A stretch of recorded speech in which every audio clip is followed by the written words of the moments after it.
So day 4 of slot 2 questions.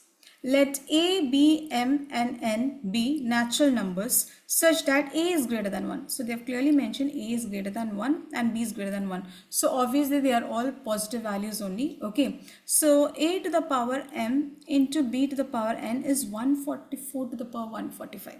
So 144 is nothing but 16 into 9. 16 is 2 to the power 4 and 9 is going to be 3 square whole to the power 145.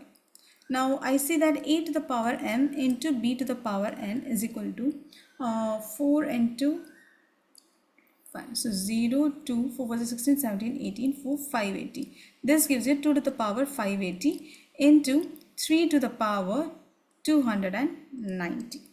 Okay, now they're asking what is the largest possible difference between N and M. Not M minus N, it is N minus M. So the largest possible difference. To get the largest possible difference, note that here N should be as large as possible and M should be as small as possible. Which means I have to take the maximum value of N and I have to take the minimum value of this.